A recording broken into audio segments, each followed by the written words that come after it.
এই সৌদি প্রবাসী দীর্ঘ 5 বছর পর দেশে ফিরেই দেখে তার দুধের বাচ্চা সহ স্ত্রী রাস্তায় কাজ করে। অতঃপর যা হলো তা দেখলে সত্যি আপনি অবাক হবেন। আরে রাস্তার মধ্যে বাচ্চা, কাকা দাঁড়ান দাঁড়ান দাঁড়ান, বাচ্চাটা কার? এই বাচ্চাটা কার? একটু একটু এখানে দাঁড়ান তো আপনি, আমি দেখতেছি। আরে এই বাবু, তুমি এখানে কি করো? তুমি এখানে কি করো? তুমি খেলতেছো? আরে আশেপাশে তো কাউকে দেখতেছি না। এই উঠো, এদিকে আসো, এদিকে আসো। তোমার আম্মু কই? তোমার আম্মু আম্মু বাড়ি? এই শুনছেন? এই বাচ্চাটা কি আপনাদের নাকি? বাবু এদিকে আসো, আমার কাছে আসো। আরে কেউ আছেন ওই পাশে? আরে রাস্তার মধ্যে এই বাচ্চাটা গাড়ির নিচে পড়বে তো। আরে এই তো দেখতেছি আমার জামাই। এখন কি হবো? তার মানে ও আজকে দেশে এলো? না না, কোনোভাবেই ওরা আমার এই মুখ দেখানো যাবে না। আর এটা যে আমার আর ওর সন্তান, এটাও জানতে দেওয়া যাবে না। আরে কথা বলতেছেন না কেন? বাচ্চা কি আপনার? হ্যাঁ ভাইজান, বাচ্চাটা আমার। তা আপনার বাচ্চা এইভাবে রাস্তার মাঝখানে একটা গাড়ি আসলে তো অ্যাক্সিডেন্ট করবে। এই যে আপনার বাচ্চাটাকে নেন। দেন আমার বাচ্চাটা এদিক দিয়ে যান, আমি একটু কাজ করতেছিলাম তো এর জন্য। বাবা এদিকে আসো। আচ্ছা আপনি একটু এইদিকে ফিরেন তো। আপনার কণ্ঠটা আমার কাছে খুব পরিচিত মনে হচ্ছে। একটু আপনার চেহারাটা দেখি, একটু এদিকে ফিরেন। ভাইজান আমি ওইদিকে ফিরতে পারব না। আর আমার কণ্ঠ আপনার চেনা চেনা লাগবে কেন? আমি তো সামান্য একটা কাজের মাইয়া, হয়তো আপনার কোনো পরিচিত মানুষের কণ্ঠের মতো। ভাইজান আপনি এখান থেকে যান তো। কিরে কাজ করবি না এখানে দাঁড়িয়ে দাঁড়িয়ে গল্প করবি? হ্যাঁ 4টা বাজলে তো চলে যাবি গা, আবার আইয়া কবি যে হাজিরা দেন হাজিরা দেন। চালু চালু এটি শেষ কর, এটি শেষ করতে হইব। হ ভাই আমি সব কাজ শেষ করতেছি। ভাইজান আপনি এখন এখান থেকে যান। আমি যাবো, যাওয়ার আগে আমি আপনার চেহারাটা দেখবো। এদিকে ফিরেন তো। আরে তাবিন, তাবিন তোমার এই অবস্থা কেন? তুমি তুমি এখনো কি করতেছো? তোমার মুখে এসব কি? সারা শরীরে তোমার এই অবস্থা কেন? আর তুমি এখানে রাস্তার মধ্যে ইট টানতেছো, আমি তো কিছুই বুঝতেছি না। তাবিন কি হইলো বলো, তুমি এখানে কেন? কি কমু আমি আর? আপনার কিছু জানতে হইব না।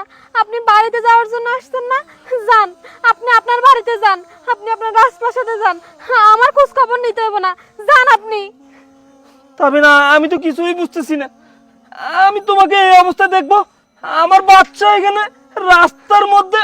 তাবিন বলো, বলো সত্যি করে বলো, তুমি এখানে কেন? তুমি এই অবস্থা কেন? কি শুনতেছেন আপনি? কোন কি শুনতেছেন? আপনার ভাই আর ভাইয়ের বউ মিল্লা আমারে আর আমার দুধের বাচ্চাটারে বাইর করে দিতে বাড়ি থেকে। তোমারে বাইর করে দিছে আমার ভাইয়ে? মানে আমার ছোট ভাই তোমারে বাইর করে দিছে ঘর থেকে? হ, আপনার আদরের ছোট ভাই আর তার বউ মিলা আমারে বাড়ি থেকে বাইর করে দিয়া তারা রাজত্ব করতেছে আপনার বাড়িতে। আয় তাড়াতাড়ি আয়, ছোট লোকের বাচ্চা, যা বাড়ি থেকে বের হ। ভাইজান আপনারা কেন এরকম করতেছেন? আমি আমার দুধের বাচ্চাটারে নিয়ে কই যাবো ভাইজান? কই যাবি মানে? তুই জাহান্নামে যা, তুই রাস্তায় যা, মর যা। বাবা মায়ের যেমন বাড়ি থেকে বের করছি না, তোরে এখন বাড়ি থেকে বের করে দিমু। আর আমি এই বাড়িতে 10 তলা বিল্ডিং তুলমু। যা তুই বাড়ি থেকে বের হ। ঠিক আছে ভাইজান, আমি আপনাকে বাড়ি থেকে চলে যাইতাছি, কিন্তু ভাইজান আমার মোবাইলটা দেন। মোবাইল? তোরে মোবাইল দিমু? হ্যাঁ তোরে মোবাইল দিমু? আর তুই আমার বাইরের কাছে ফোন দিয়ে কবি যে তোরে বাড়ি থেকে বের করে দিছি? আর শোন, আমার ভাই যদি কোনো রকম জানতে পারছে তোরে বাড়ি থেকে বের করে দিছি, আমি আমার মা বাবারে বাড়ি থেকে বের করে দিছি, তোর কিন্তু খবর আছে। তুই যা বাড়ি থেকে বের হ। যাক এতক্ষণে আপদটা বিদায় হইছে। আপদ বিদায় হইছে মানে কি? খুশি হইলাম। মা বাবারে বাইর করে দিছি বাড়ি থেকে, ভাবিরও বাইর করে দিলাম। ঠিক আছে, এখন আমরা এই বাড়িতে রাজত্ব করব, আর এই বাড়িতে আমি 10 তলা একটা বিল্ডিং তুলবো। ঠিক আছে, আচ্ছা, ঠিক আমরা আছে। দুইজন এখন আনন্দ মজা করে থাকবো। ঠিক আছে, আসো ঘরে আসো। আপদ বিপদ হইছে না? গেছে গা। এত নির্যাতন করেছে তোমার উপরে।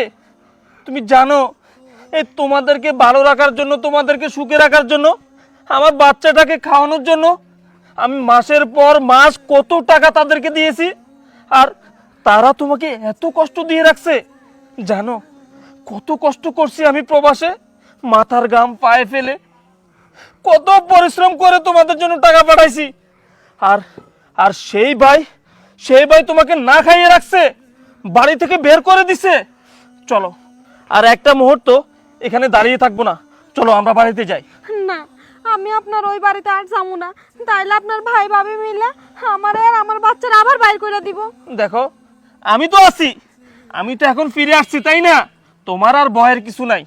আমার ভাই কোন কারণে তোমাকে বের করে দিয়েছে আমার টাকা খেয়ে, আমি সেটা এখন বাড়িতে গিয়ে দেখব। চলো চলো বলছি, আসো। বাবা কই তুমি? আসো আসো। দেখি, শিপন, এই শিপন, আরে কই তুই? আরে বাইরে আয়। দেখেন, আমার কিন্তু অনেক ভয় লাগতেছে। আরে তুমি কি বলতেছো? তোমার ভয় করতেছে মানে? এটা তোমার স্বামীর বাড়ি, এটা তোমার ভয় লাগবে মানে? এখানে শুনো, তুমি দাঁড়িয়ে থাকো। আরে কি হলো? বেরিয়ে আয়। আসো তো দেখি বাইরে কেডা চিল্লাইতেছে। চলো দেখি। এরকম চিল্লাইতেছে কেডা বাইরে? ভাই, আপনি কোত্থেকে আসলেন? কিরে ফকিন্দির বাচ্চা? ভাই, আপনি ফকিন্দির বাচ্চারে কই পাইলেন? চুপ কর, ফকিন্নির বাচ্চা। এই, কে ফকিন্নির বাচ্চা? ও ফকিন্নির বাচ্চা? ও যদি ফকিন্নির বাচ্চা হয় তাহলে তোরা দুজন কি? ভাইয়া, আমি আপনারে বলছিলাম না, ভাবি মা বাবারে বাড়ি থেকে বাইর করে দিছে। বাইর করে দিয়ে আমার বউয়ের লোকে সারাক্ষণ ঝগড়া করতো, পরে ভাবি নিজে বাধ্য হয়ে বাইর হয়ে গেছে। চুপ কর, আর একটি কথাও আমি তোর মুখ থেকে শুনতে চাই না। আর কত মিথ্যা বলবি? এ শোন, সত্য কখনো চাপা থাকে না, একদিন না একদিন বেরিয়ে আসে। তুই তুই আমার বউ এবং আমার বাচ্চাকে এই বাসা থেকে বের করে দিছিস। শুধু তাই নয়, তুই কি করে পারলি? তুই জন্মদাতা পিতা এবং মাকে এই বাড়ি থেকে বের করে দিতে? এই তুই জানিস তোর জন্য কত কষ্ট করছি আমি? কত কষ্ট করছে বাবা, তোকে লেখাপড়া করার জন্য ঢাকা শহর পাঠাইছে, আর আমি নিজে মূর্খ হয়ে আছি, প্রবাসে গেছি, মাথার ঘাম পায়ে ফেলে কত কষ্ট করছি শুধুমাত্র আমার বাবা মা শান্তিতে থাকবে বলে, দুমুঠো ভাত খাবে বলে। আর সেই তুই বিয়ে করে বাপ মাকে বাসা থেকে বের করে দিছস, আমার বউ বাচ্চাকে বাসা থেকে বের করে দিছস। একটা কথা মনে রাখিস, বাবা মাকে কষ্ট দিয়ে কোনো ছেলে মেয়ে কোনোদিনও সুখী হতে পারেনি, আর পারবেও না।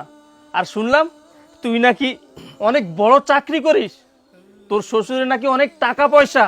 এসব গ্রামগঞ্জ তোর নাকি ভালো লাগে না, সেখানে তোর আলিশান বাড়ি আছে, থাকবে না কেন? অবশ্যই থাকবে। দোয়া করি ভাই তুই অনেক বড় হ, কিন্তু তুই যে এই আমাদের ছোট্ট গ্রামের বাড়িটা বিক্রি করে দিবি, এইটা তো আমি একটাবারও ভাবতেও পারিনি। তুই কি করে পারলি এত বড় পাষাণ হতে? আজ থেকে আমি মনে করব আমার কোনো ভাই নেই, আমি মনে করব আমার ভাই মরে গেছে। তুই জানিস, তুই যখন আমার বাবা মাকে বের করে দিছস, তারা দুঃখে সুখে রোড অ্যাক্সিডেন্ট করে এই দুনিয়া থেকে চলে গেছে। তোর সাথে আমি আর কোনো কথাই বলতে চাই না, থাক তুই ভাই। এই চলো, আর একটা মুহূর্ত আমরা এখানে থাকবো না, চলো। ভাইয়া প্লিজ ভাইয়া, যাবেন না ভাইয়া। আমি আমার নিজের ভুলটা বুঝতে পেরেছি ভাই, আমি ভাবতে পারিনি বাবা মা দুনিয়া থেকে এইভাবে চলে যাবে ভাইয়া। আমি আমার ভুলটা বুঝতে পেরেছি ভাইয়া, আমাকে ক্ষমা করে দিন ভাবি, আমাকে ক্ষমা করে দিন ভাবি। তুমি ভাইয়াদের কাছে মাপ চাও। হ্যাঁ ভাইয়া, আমাদেরকে ক্ষমা করে দেন। ভাবি, আমাদেরকে মাফ করে দেন এবারের মতো। ভাই ভাইয়া শোন, মাফ করে দেবো। না তোর প্রতি আমার কোনো অভিযোগ নেই, তবে তুই আমার মনে অনেক বড় কষ্ট দিছ। আর যেই বাড়িতে আমার বাবা মা নেই, আমি সেই বাড়িতে থাকবো না, আমি এক্ষুনি চলে যাবো। ভাইয়া আমি চলো আপনার পায়ে ধরি ভাই। চলো। ভাইয়া